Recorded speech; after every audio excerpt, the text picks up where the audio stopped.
Hello student, welcome back to my YouTube channel. अब हम continue करेंगे अपने नेक्स्ट क्वेश्चंस में जो हम कर रहे थे अपने ऑडिटिंग के important questions, important MCQ question. तो हम कंटिन्यू करने जा रहे हैं। तो अगर आपको वीडियो पहले से पसंद आ रही हो, अगर शुरू की वीडियो पसंद, शुरू के क्वेश्चंस पसंद आए और आपने अब तक चैनल सब्सक्राइब नहीं किया हो तो प्लीज सब्सक्राइब कर दीजिए चैनल आपका। तो रेड बटन ही दबाना है, आपको अगले नोटिफिकेशन बड़ा जल्दी मिल जाएगा जब नेक्स्ट सब्जेक्ट की मैं वीडियो बनाऊंगा। इससे आगे की वीडियोस बनानी है मैंने, आईईडी की वीडियो बनानी है, बैंकिंग एंड इंश्योरेंस के अगले 40 क्वेश्चंस देने हैं। तो फिर वो तभी दूंगा ना जब मेरे को कुछ लगेगा कि हाँ ठीक है यार, रिजल्ट आ रहा है, बच्चों को पसंद आ रही है वीडियो। अगर मैं अननेसेसरी बनाता रहूँ तो उससे कोई बेनिफिट नहीं है। तो इसलिए प्लीज ज्यादा से ज्यादा शेयर कीजिए, सब्सक्राइब कीजिए चैनल को। तो अब हम अगले 21st क्वेश्चन में 20 क्वेश्चन हमने डिस्कस कर लिया, तो बाकी के रिमेनिंग 20 हम इस पार्ट में डिस्कस कर लेंगे। तो 21st क्वेश्चन हमारा window dressing implies. Window dressing क्या होती है? विंडो ड्रेसिंग होती है जब किसी भी एसेट्स की वैल्यू हम अवर ले लेते हैं, जब भी एसेट्स के अंदर एप्रिसिएशन आ जाता है वैल्यू को, तो उसको हम बोलते हैं विंडो ड्रेसिंग। और विंडो ड्रेसिंग इम्प्लाइज कब करते हैं हम उसको, विंडो ड्रेसिंग को जब अवर वैल्यूएशन ऑफ एसेट हो जाती है। जैसे ही ओवर वैल्यूएशन ऑफ एसेट हो जाती है तो उसको हम बोलते हैं विंडो ड्रेसिंग। नेक्स्ट क्वेश्चन है test checking refers to. Test checking हम कहाँ रिफर्स करते हैं? तो इसका आंसर है checking of selecting number of transaction. जब हम नंबर ऑफ ट्रांजेक्शन को चेक करते हैं तो उसको हम बोलते हैं टेस्ट चेकिंग। जब हम नंबर ऑफ ट्रांजेक्शन को चेक करते हैं तो तब हम क्या टर्म यूज करते हैं? Test checking. तो इसका आंसर है टेस्ट चेकिंग का checking of selective numbers of transaction. Okay, तो नेक्स्ट क्वेश्चन हमारा 23rd question, verification refers to. Verification किस चीज को रेफर कर सकते हैं?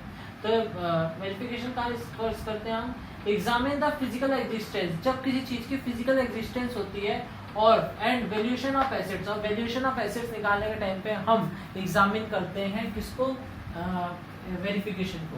Okay, examine at the physical existence and the valuation of assets के टाइम पे हम वेरिफिकेशन का यूज करते हैं। फिर stock should be valued at. Stock हम कैसे वैल्यूड करते हैं? स्टॉक हम कैसे वैल्यूड करते हैं? जैसे आपने, अगर मैं आपसे कहूँ, आपने शेयर्स खरीदे, शेयर्स आपने खरीदे और शेयर्स की वैल्यू इस टाइम, शेयर्स की वैल्यू इस टाइम आपने 10,000 के शेयर्स खरीदिए, 10,000 के शेयर खरीदे आपने, बट आपकी मार्केट वैल्यू आपकी कितनी है? 9,000 है। तो आपका स्टॉक कितना होगा? आप 10,000 तो नहीं कहोगे ना कि मेरा 10,000 का स्टॉक होगा, आप ये कहोगे कि मेरा 9,000 का स्टॉक होगा। ओके, उस टाइम आपका 9,000 का स्टॉक होगा। बट अगर आपका स्टॉक की वैल्यू 11,000 हो जाएगी तब आपकी स्टॉक वैल्यू क्या होगी? आपकी उस टाइम स्टॉक वैल्यू होगी 10,000 और 1,000 का आपका होगा प्रॉफिट, तो वो प्रॉफिट में जाएगा। ओके, तो स्टॉक हम कैसे वैल्यूड करते हैं? कॉस्ट, एक तो कॉस्ट जो हमने लागत लगाई है उसमें, या market value which ever is lower, जो भी लोअर होगी वो हम उसकी क्या हो जाएगी? वो हमारी क्या बन जाएगी? स्टॉक बन जाएगा वो हमारा। तो इसका आंसर है cost and market price whichever is lower. Next question है auditor is the not a valuer. Auditor एक वैल्यूअर नहीं है, ऑडिटर को हम वैल्यूअर नहीं मान सकते। तो ये कहाँ पे स्टेट हुआ था? ये कौन सा हमारा लॉ बनाया गया था? मैं बताता हूँ आपको। जब भी कोई कानून बनता है, कोई भी लॉ बनता है, तो उसके लिए हम कोई कहाँ से वो लॉ बना है हम उसकी पूरी वो बनाते हैं, पूरा देखते हैं कि कब क्या हुआ था, कैसे हुआ था, किसके रेफरेंस से ये वाला स्टेटमेंट लिखा गया। तो ये वाला रेफरेंस जो था auditor is not a valuable, तो ये कहाँ से लिखा गया? वो किंगस्टन कॉटन मिल केस से। एक किंगस्टन कॉटन मिल केस हुआ था, उसमें हमारे को ये कहा गया कि जो ऑडिटर है वो वैल्यूएबल नहीं है। तो इसका आंसर है Kingston cotton mill case. Okay, next question हमारा 26 क्वेश्चन है floating assets are valued at. Floating assets हम किस चीज से वैल्यूड करते हैं? तो किससे करते हैं? तो सेम है, जैसे हम स्टॉक को करते हैं उसी से हम फ्लोटिंग एसेट्स को भी हम वैल्यूड करते हैं। Cost and market price whichever is lower. Cost या मार्केट प्राइस, लागत या मार्केट प्राइस जो भी कम होगा हम उसको देंगे।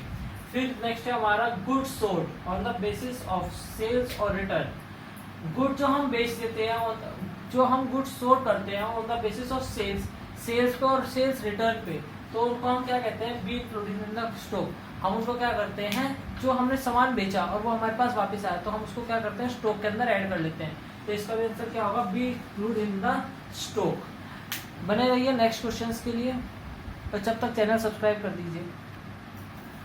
तो स्टूडेंट हम नेक्स्ट कंटिन्यू करते हैं अपने नेक्स्ट क्वेश्चन के साथ, 28th क्वेश्चन के साथ। तो 28th क्वेश्चन हमारा क्या कहता है कि in an audit of financial statement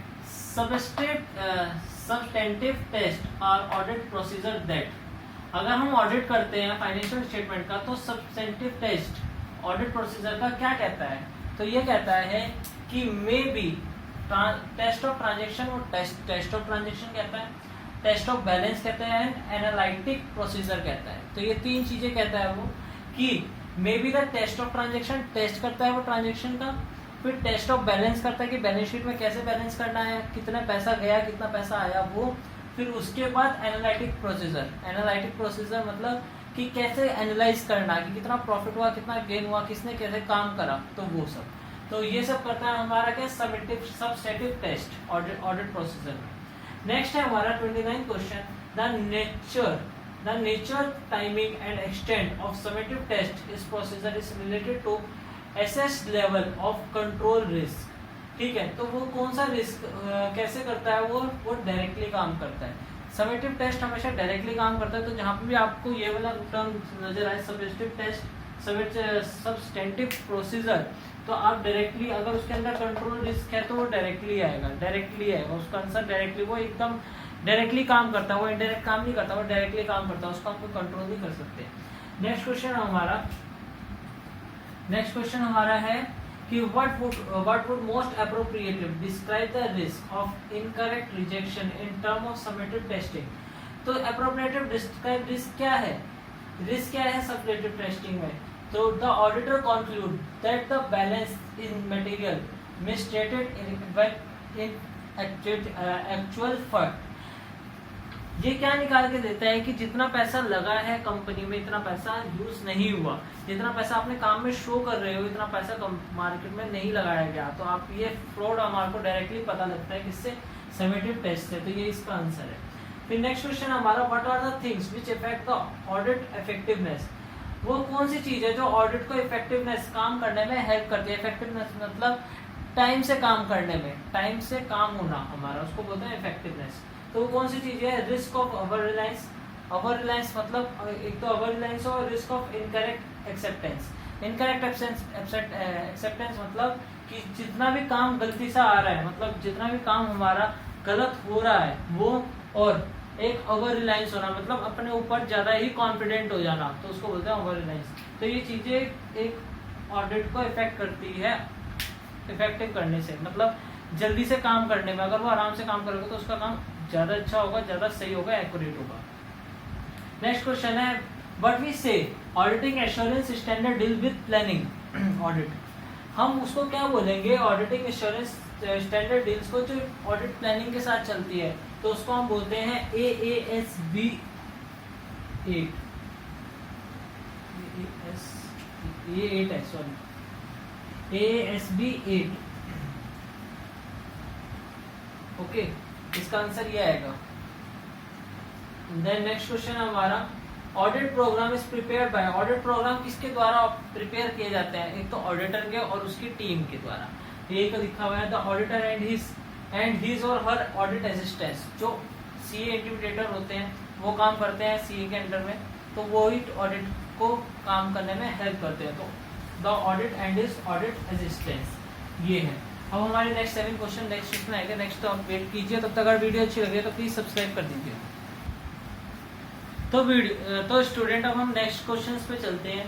next question में क्या कहा गया है, 35th क्वेश्चन में, 34th क्वेश्चन में, the quality of audit working papers compiled on engagement would must be affected by. कौन सी क्वालिटी है ऑडिट के पेपर में जो सबसे ज्यादा इफेक्ट की जाती है, तो ऑडिट एक्सपीरियंस और प्रोफेशनल जजमेंट। ऑडिटर्स का इतना एक्सपीरियंस हो जाता है कि वो कोई भी चीजों को इफेक्ट कर देते हैं, ठीक है, काम को क्या पकड़ लेते हैं वो, तो उनके पास डिग्री इसी चीज देते हैं, वो प्रोफेशनल होते हैं। और प्रोफेशनल जजमेंट, ये दो चीजों से हमारी सबसे ज्यादा इफेक्ट होती है वर्किंग पेपर्स। फिर नेक्स्ट है हमारा, द ऑडिटर परमानेंट ऑडिट। एक सीए के पास इतनी पावर होती है कि अगर उसने किसी फाइनेंशियल काम में अगर उसने साइन कर दिए ना, तो अब आप ये देख लीजिए कि उसका लोन एकदम बैंक अप्रूव कर देता है, क्योंकि उस पर सीए की मोहर लग जाती है फाइनेंशियल स्टेटमेंट में। तो इतनी ताकत होती है सीए के पास। नेक्स्ट क्वेश्चन चलते हैं, the auditor permanent working paper file should be normally include. जो ऑडिटर होते हैं उसके जो रेगुलर परमानेंट नंबर्स होते हैं जो नॉर्मली इंक्लूड होते हैं वो कौन से होते हैं? Exact from client bank statement, client की बैंक स्टेटमेंट जरूर होनी चाहिए। क्यों होनी चाहिए? कि तभी तो उसे पता रहेगा क्लाइंट के ने कितना पैसा उसमें से विड्रॉल करा, कितना नहीं करा। ओके, नेक्स्ट क्वेश्चन है हमारा, the current file of auditor working paper generally should include. जो करंट फाइल है ऑडिटर की उसके अंदर वर्किंग पेपर है उसमें कौन से इंक्लूड होते हैं?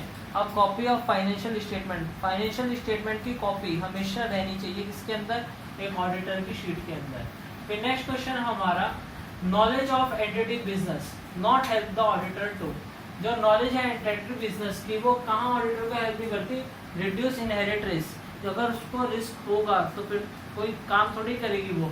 अगर रिस्क कैसे होगा? कोई गलत ट्रांजेक्शन को उसने छोड़ दिया, अगर उसी से कोई गलती होगी ऑडिटर से तो वो छोड़ेगा थोड़ी, तो वो रिड्यूस नॉलेज है वो कहीं काम नहीं आती उस चीज में। Payment for wage should be vouchered with the help of.